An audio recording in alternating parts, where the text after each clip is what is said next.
Assalamualaikum warahmatullahi wabarakatuh. Kembali lagi di meja belajar. Baik, hari ini kita akan bahas tetap dengan kajian sejarah, yaitu tentang Hari Kebangkitan Nasional. Bulan ini merupakan bulan yang sangat luar biasa, yaitu bulan Mei.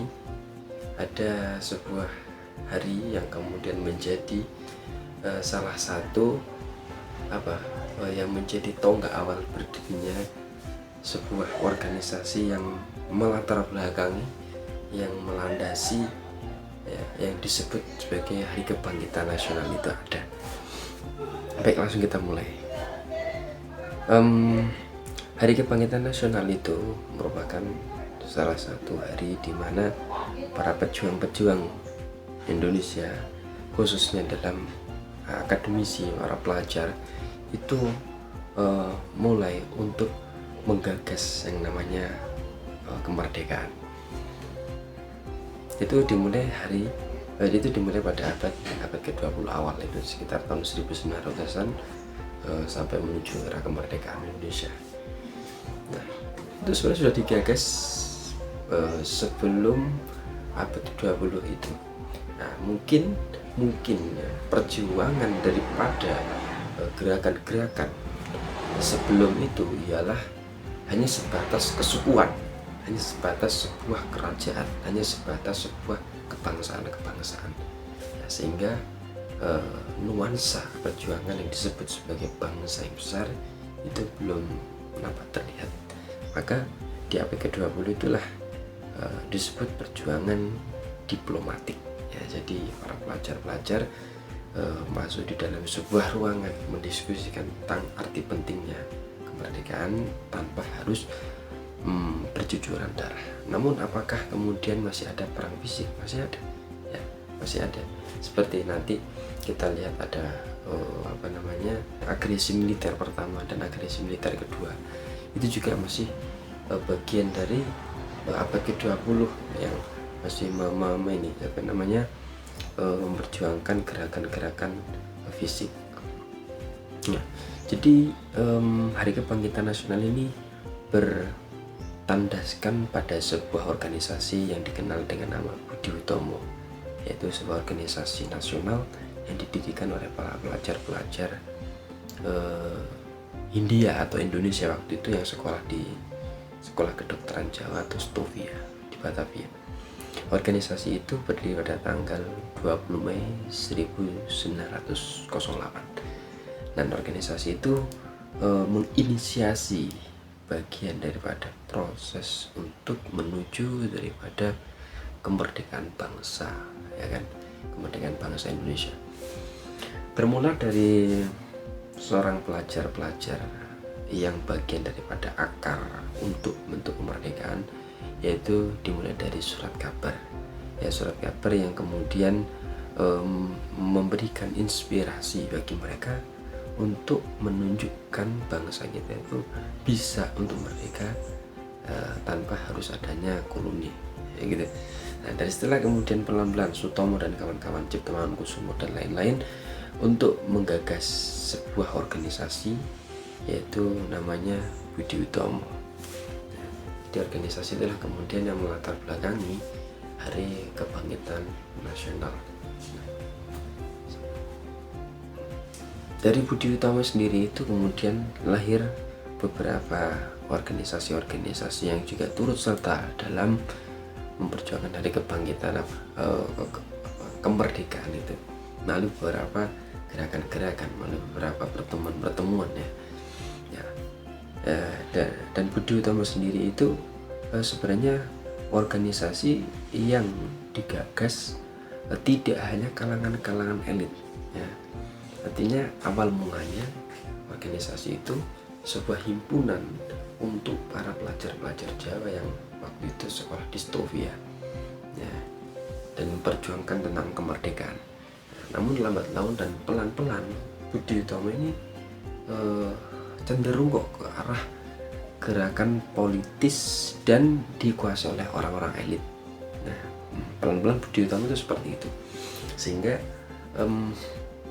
para kalangan-kalangan yang tidak sepakat dengan itu, ada yang kemudian mendirikan sebuah organisasi yang namanya Yong Java, ya kan, Yong Java. Itu organisasi kepemudaan Jawa sekitar tahun 1915 itu. Nanti dari rahim Yong Java ini juga berdiri, yaitu ketika adanya Kongres Yong Java, ada seorang pemimpin namanya Raden Syamsur Rizal yang menginginkan bahwa Yong Java ini harus ada kajian keislaman di dalamnya, ya.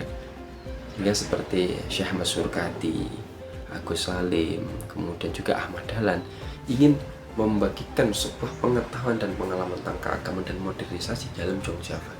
Tapi tidak disepakati oleh beberapa referendum itu. Nah, akhirnya pada kongres itu disepakati bahwa Yong Java tetap sebagai organisasi nasional tanpa membawa nama agama. Nah, maka dari setelah kongres itu berdiri namanya Yong Islamiyatan Bond atau Yong Islamiyatan Bond, atau organisasi pemuda Islam Indonesia. Itu organisasi Islam para pelajar di Jawa waktu itu, tapi juga di seluruh tidak hanya di Jawa. Namanya JIP, atau singkatan JIP itu pada tahun 1925. Namun sebelum itu sudah ada Pemrakarsa di tahun 1924 itu. Nah, dari JIP dan juga lahir yang namanya organisasi kemahasiswaan ketika JIP ini sudah tidak lagi mampu mengarah kepada ranah mahasiswa, ya kan, sehingga perlu kemudian harus ada organisasi nih khusus untuk menangani kemahasiswaan, khususnya para pelajar-pelajar Islam. Maka berdirilah namanya SIS atau Studenten Islamic Study Club pada tahun 1934 di Jakarta atau Batavia. Itu sahabat dari Prawoto Mangkusasmito, yaitu Muhammad Roim dan Yusuf Wibisono, itu juga bagian dari organisasi Yong Islamiyatan Bond maupun Yong Java, mendirikan SIS di Batavia. Nah, hingga organisasi itu kemudian menjadi bagian yang kemudian memprakarsai adanya Sumpah Pemuda dan kemerdekaan dalam perjuangan yang lain itu. Hal yang menarik lagi di Hari Kebangkitan Nasional ini, ada salah satu organisasi yang sebenarnya Hari Kebangkitan Nasional itu kan bertandaskan pada Budi Utomo, ya, 20 Mei tahun 1908. Namun sebelum itu bahkan juga semasa atau mungkin tahun sebelumnya ada beberapa organisasi namun coraknya lebih pada agama, ya. Yaitu ada Syarikat Dagang Islam, ada juga Jamiatul Khair, ya. Di organisasi Islam yang yang juga turut memperjuangkan namun tidak serta untuk meraih kemerdekaan gitu. Tapi hanya satu sebenarnya untuk tentang kemerdekaan, yaitu ada Syarikat Dagang Islam itu. Nah, kalau Jamiatul Khair itu hanya sebatas organisasi yang didirikan oleh orang-orang Arab Sayyid di Batavia. Jadi sebelumnya gini, bisa diklasifikasi bahwa Hari Kebangkitan Nasional itu banyak klasifikasi, setidaknya ada dua. Yang pertama, munculnya organisasi-organisasi baik itu berlandaskan agama ataupun nasional, organisasi, ya kan. Organisasi ini sosial kemasyarakatan atau sosial keagamaan yang mereka berdiri selain atas dasar agama nasional juga atas dasar kebangsaan untuk meraih kemerdekaan, ya. Contohnya tadi ada Budi Utomo, kemudian ada Jamiatul Khair, kemudian ada Syarikat Islam, kemudian ada nanti juga disusul dengan Muhammadiyah, Nahdlatul Ulama dan sebagainya. Nah, organisasi-organisasi itu muncul sebagai bagian dari respon untuk meraih kemerdekaan pastinya. Nah, nanti dipisah lagi, ini kalangan terpelajar, kalangan pelajar dan juga kalangan ulama gitu. Jadi seperti Budi Utomo, Yong Java, Yong Islamiyatan Bond, JIP, kemudian Sekar Rukun, itu kan organisasi-organisasi pelajar yang juga turut serta dalam berdiskusi tentang negaranya. Yang kedua, organisasi yang sifatnya lebih di usia pemuda ke atas, seperti mungkin ada Jamiatul Khair, Sarekat Islam, NU, Muhammadiyah dan sebagainya, yang kelahirannya organisasi juga sama untuk memperjuangkan kemerdekaan juga negara juga agama mereka di tanah Hindia ini.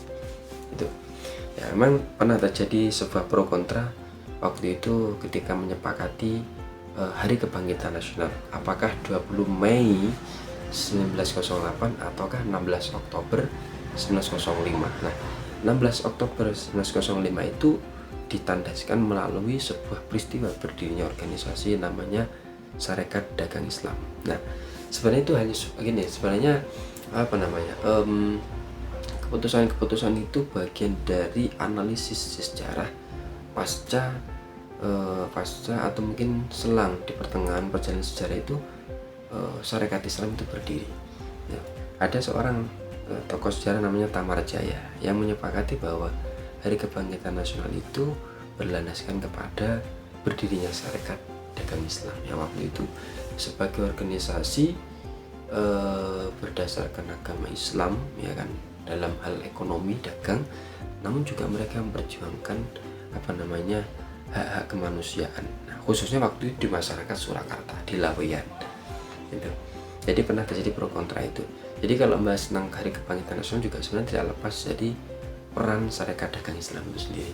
Nah, cuman kalau di dalam beberapa narasi-narasi bahwa Sarekat Dagang Islam itu berdiri dari sebuah organisasi ronda yang waktu itu sebagai organisasi pos keamanan yang mengamankan sekitar pasar Laweyan itu.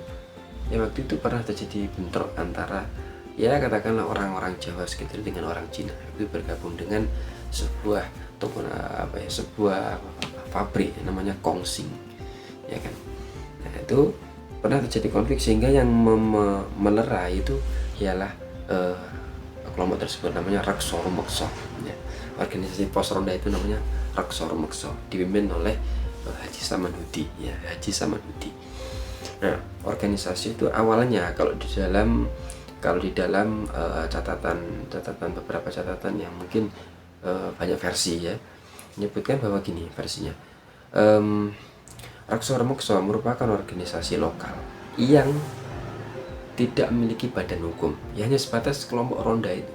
Nah, Hindia Belanda, ya kan, Belanda mengawasi gerak-gerik Raksor Mekso tersebut. Kenapa? Karena sering memicu keributan, sehingga perlu kemudian seorang Haji Samanhudi ini merasa bahwa ini harus diberikan badan hukum agar legal. Nah, kemudian dia menawarkan kepada sahabatnya yang bekerja di Kepatihan waktu itu di Laweyan bernama Joyo Margoso. Diperkenalkan Joyo Margoso, dan Joyo Margoso ini menyampaikannya kepada temannya, seorang mantan redaksi surat kabar Medan Priyayi miliknya Tirto, yaitu namanya Marto Darsono. Dan setelah kemudian Marto Darsono itu sebenarnya ingin memberikan Raksor Mekso ini badan hukum kepada Tirto itu. Nah, yaitu perkiraan di tahun 1909-1910 gitu. Ya, sehingga diberikanlah badan hukum itu. Nah, awal mulanya Tirto ini sudah punya organisasi namanya Sarekat Dagang Islamiyah di Jakarta dan di Bogor. Karena kembang kempis dikembangkanlah kemudian memanfaatkan Raksor Mekso itu, dan di badan hukumkanlah menjadi Sarekat Dagang Islam cabang Surakarta, yaitu ketuanya Samanhudi. Di tahun itulah kemudian, ya, sekitar tahun 1911, ya, tahun 1911 disunlah DRT dan sebagainya, dan menjadi Sarekat Dagang Islam, dan berkembang dan mendapatkan kelompok anggota yang banyak, sampai kemudian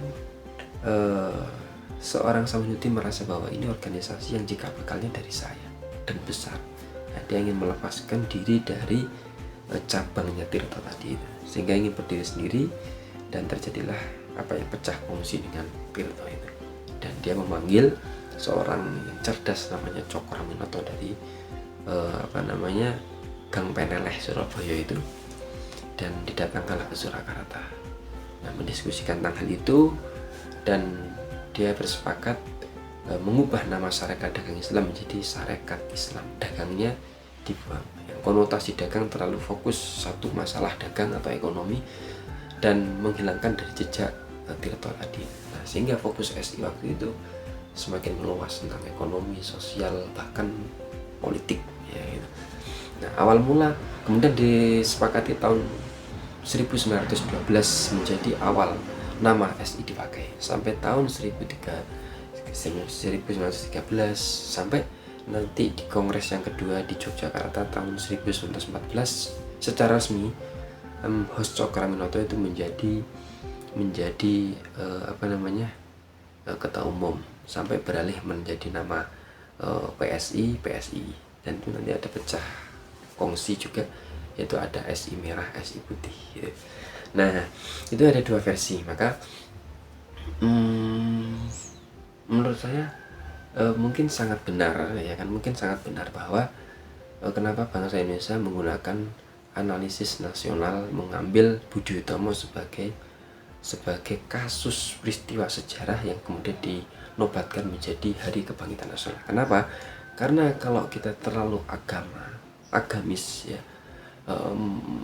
menyudutkan mengambil salah satu peristiwa itu, tapi di situ ialah gerakannya bernuansa agama, seakan-akan takutnya bahwa bangsa ini akan cenderung kepada satu agama tersebut. Ya, memang Indonesia ini mayoritas umat Islam dan juga terbesar ya kan di Asia atau mungkin juga dunia.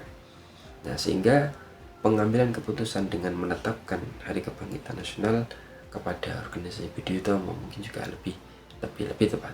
Artinya apa dampaknya? Untuk menghindari kecenderungan terhadap salah satu agama yang ada di Indonesia ini, sehingga ditetapkanlah Hari Kebangkitan itu menggunakan catatan sejarah dari berdirinya organisasi Budi Utomo itu. Dan meskipun pada akhirnya nanti juga sama, semuanya juga sama arahnya, perlahan organisasi-organisasi itu kepada hal-hal politik ya kan. Budi Utomo nanti akan melahirkan Jong Java melahirkan JIB melahirkan dan itu organisasi-organisasi yang terus bergerak dalam ranah keterpelajaran, organisasi sosial, keagamaan, masyarakatan, sampai nanti ke arah politik gitu. Dan juga tidak salah, dari Budi Utomo sendiri nanti lahir organisasi-organisasi Islam yang tadi saya sebutkan, itu JIB dan juga SIS itu ya, itu organisasi-organisasi terpelajar ya, di masa kolonial Hindia Belanda ya. Itu jadi sekilas seputar tentang Hari Kebangkitan Nasional Indonesia 20 Mei 1908 yang bisa saya jelaskan di siang hari ini.